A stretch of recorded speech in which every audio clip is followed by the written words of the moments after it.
Hey guys, it's day one of my quest here in Philly, and I wanted to share my moving meditation for the day, and I'm going to start literally with the seated meditation that moves me.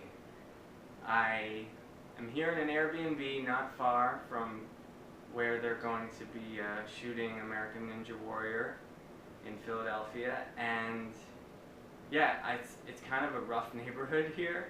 I was walking around last night and there was a lot of like scary looking prostitutes and dirty old men and kind of wandering the streets. It definitely made me sad, to see people living like that.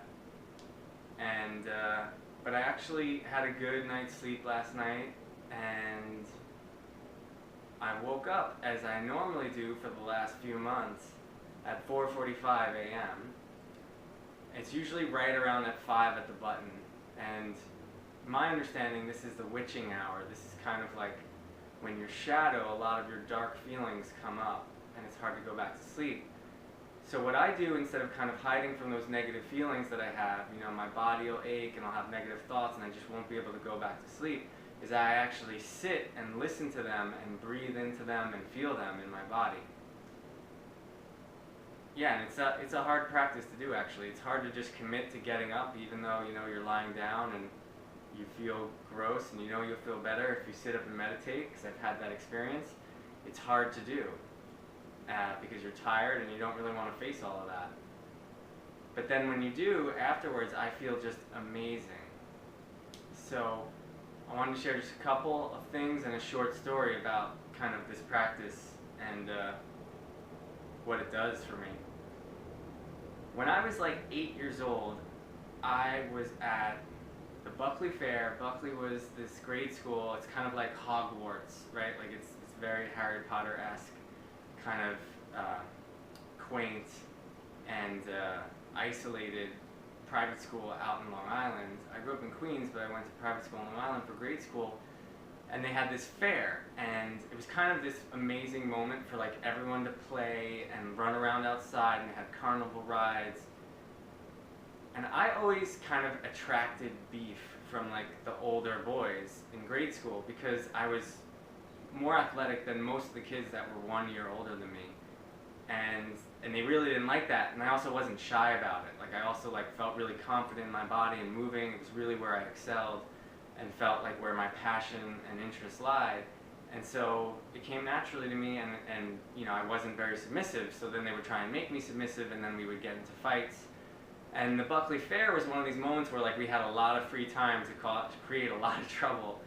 And there was one time where like, there was 4 or 5 kids from the older grade, 1 year older than me, that were looking for me and they wanted to get into a fight. And then some even older kids started playing a game of flag football. And so we're all playing flag football, and I'm just like torching people, and it feels amazing, and I feel so alive and seen, and that's something that I struggled with as a kid. We all do, feeling like we're alive and that we're valuable and that we have something to offer is something that not a lot of us get to experience as kids, sadly, because our education system really tries to fit us down these narrow streets, and there's only like 2 or 3 of them. So in any event, I'm feeling amazing, and then kind of get into a fight with one of these kids that's always picking on me, who outweighs me by like 30 pounds.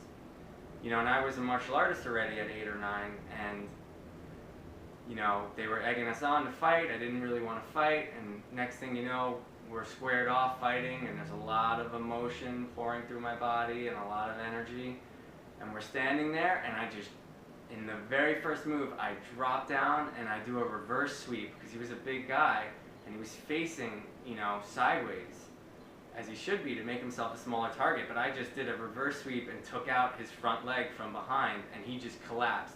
And I put him on the floor in one move, in one instant. And like all the other boys are in a circle around, and they're just howling, and they can't believe it. The younger, skinnier kid just took out the bigger, older kid. And, it was an amazing triumph for me, but it was really tinged with a bad taste in my mouth of like that I had done something bad. Not because I got into a fight necessarily, but because I was kind of fighting for someone else's entertainment. And that felt really wrong for me, and I felt like my sensei would really be disappointed in me for that. You know, because maybe there was another way I could have gotten out of that situation, but there was so much pressure from the older kids, and I was riding high off this energy of playing football and really kind of excelling at that. Well, in any event, as Einstein said, for every action there's an equal and opposite reaction.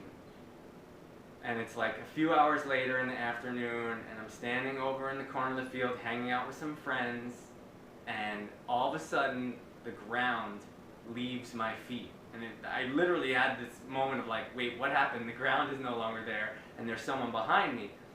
And Perry had snuck up, this guy Perry Palachi, who I had kind of embarrassed, snuck up from behind me and lifted me up and slammed me down on the ground.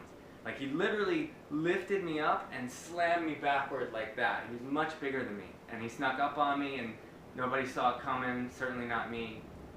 And, you know, what's funny is that when I felt him do that, I felt like he wasn't super angry with me. Like, I almost felt like he was doing it in a loving way. He didn't slam me as hard as he could. He made a funny noise when he did it. You know, he was a goofball. He was a funny guy. And he was kind of playing that role. The only problem was that there was a rock on the ground, you know, maybe the size of a golf ball or a little smaller. And in that moment, it almost went right on my spine. It actually went kind of like T6, T7, so right around this segment, but just an inch and a half to the right of the spine. And that for me was a defining moment in my life. I know that sounds crazy, but it hurt like you wouldn't believe.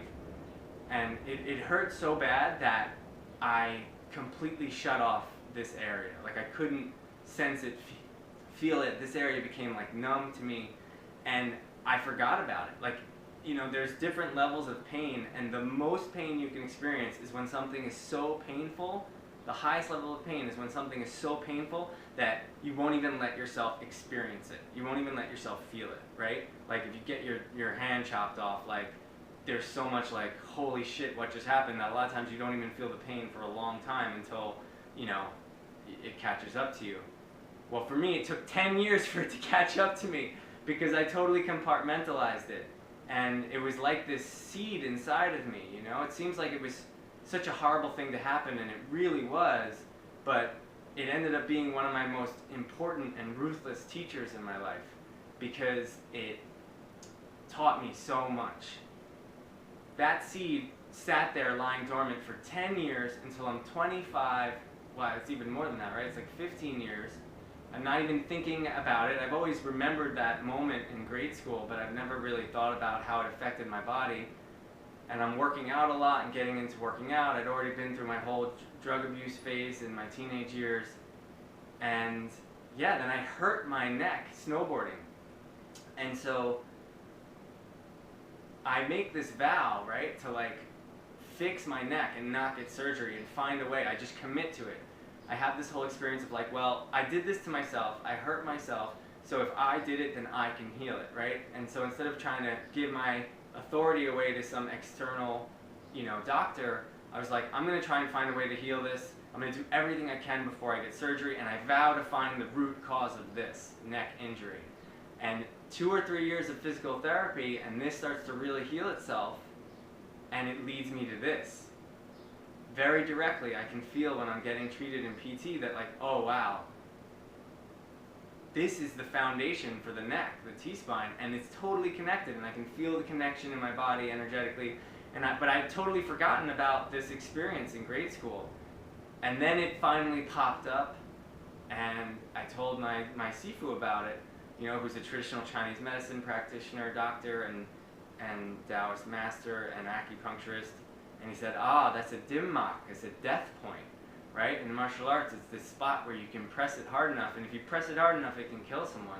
And so obviously for me, it didn't kill me, but in another sense, it did, because it like shattered my innocence. I mean, I really feel like that was my gateway into this idea that like the world is not fair, but at the same time, like you have to be so ruthlessly aware that every action you take has a reaction, because even though, you know, I felt in that moment kind of justified to fight this kid, he was always picking on me, he was an asshole, you know, all the other kids wanted me to fight him, like there was definitely a feeling like that in my heart that this is not right and I could find another way, and I didn't listen to that whisper in my heart. So that's what this spot has taught me, is how to listen to the whisperings in my heart, which are almost always non-rational, non-logical, imaginative, spontaneous, and we're not trained that way in school, right? In fact, we're detrained, but we're trained out of that, and we're trained to think of things totally rationally and logically.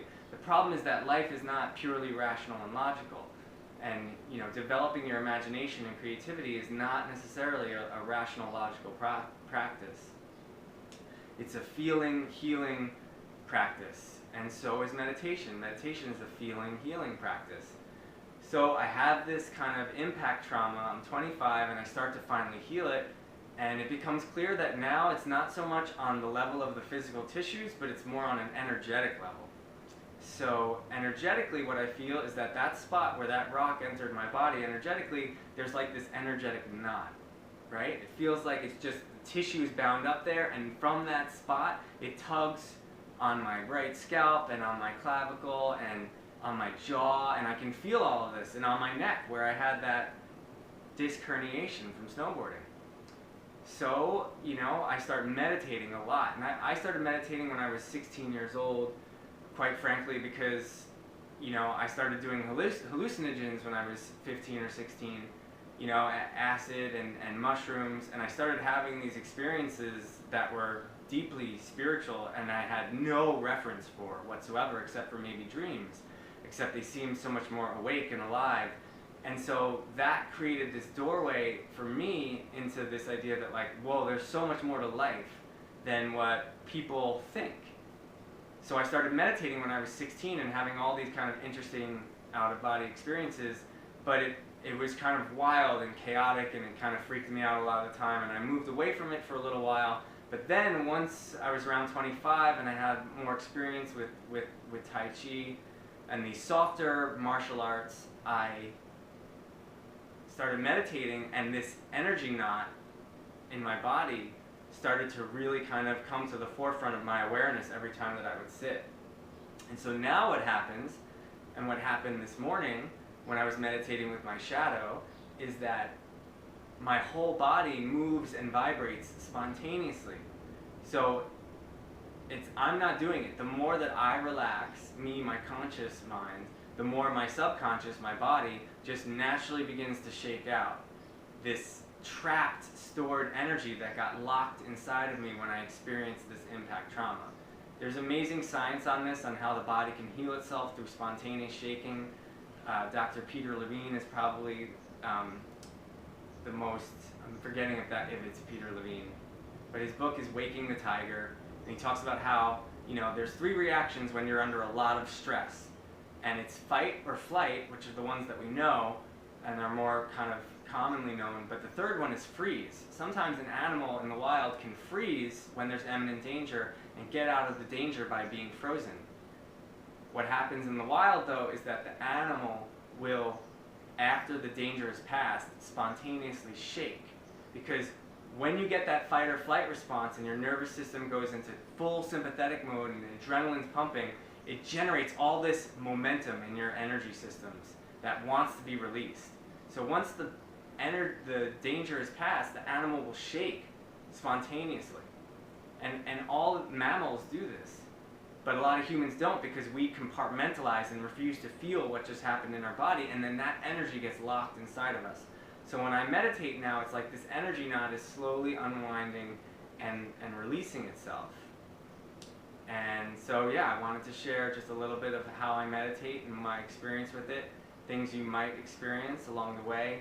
It's been a practice of getting more and more comfortable sitting and getting comfortable with that, and then as I sit, getting comfortable with the dark feelings that come up. Sometimes they're in my mind, sometimes they're negative sensations in my body, and then sometimes my body just has a direct way of dealing with that I just kind of need to get out of the way for. And it really, really works, and I've done it with my students as well, and they always feel better after, and I do too. I'll meditate at 4:45 in the morning, I'll sit up even though I know I'm so tired, because I'll meditate for 45 minutes, and then I'll lie back down, and I'll feel euphoric and high, like when I used to do ecstasy, except with like none of the bad side effects. and then I'll lie down and I'll sleep deeply, but in this state of like euphoria, and it's very healing. And even if I don't get a lot of sleep that night, I'll wake up very rested. And my students have had similar experiences as well. So even though it looks a little weird and I feel a little vulnerable about it, I'm going to meditate a little and see what my body does, and yeah. And I should mention that sometimes I use a little sound vibration to kind of loosen the knot, that energy knot in the site of my impact trauma. And that allows my body to unwind it more.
So yeah, that's just a little taste of what my body will do, and sometimes it'll do it for hours. And each time this knot, which feels really big, gets a little smaller, a little less contracted, a little less dense, a little less thick. Its ability to pull on these different parts of my body becomes a little weaker. And yeah, so this injury, which was beyond profound for me, has been one of my greatest teachers. I have no animosity towards Perry Palachi. You're totally one of my most important teachers, whether you realize it or not. And even though I know I haven't spoken to you in a long time, I hope that you're well. And yeah, it's a beautiful gift. These, you know, once we can start to feel our body and have the courage to accept the feedback it's giving us, even if the feedback isn't pleasant, to accept that as feedback, then the feedback automatically begins to do its magic, right? Feedback, you know, when you put your hand on a hot stove, the feedback tells you you're going to burn your flesh, so this will hurt, so then you pull your hand away. Whereas if you numb your hand, you can totally burn off your finger. So yeah, a lot of us are numb when we meditate, and we don't want to feel, you know, the negative things going on in our bodies. But if you can really relax as a counterbalance, then you can begin to experience those negative sensations and thoughts just as kind of like this witness, and then they begin to kind of unwind and kind of heal themselves once you kind of get your mind, your ego, your little mind, your mosquito mind out of the way. So the elephant mind, the subconscious mind, can do its magic. I will say that I'm just offering this so that you can get what little bit you can. I know there's a lot of interest in meditation right now, and I see a lot of things out there that don't make any sense to me, so I wanted to share what really makes sense to me from my heart to yours if you're still watching this video after 19 minutes. I will say though, it's important to find a teacher that can really guide you. It's a heart-to-heart sharing meditation. The Taoists, Hindus, the Buddhists, all the different sects, they all agree on this. It's very difficult to learn from a video or from a book. You really need to find a teacher that inspires you and that wakes something up inside of you, and that will be a much more direct path, and perhaps the only path. So hopefully you take something from this video, but the big takeaway I hope is also that it's a deeply intimate, heart-to-heart, direct transmission practice. So I hope you go out there and find those teachers, because they're out there. Okay, thank you for watching. This is day 1 of movement meditation, as I hope to get on American Ninja Warrior, and I hope you enjoyed watching and got something out of it. Thanks.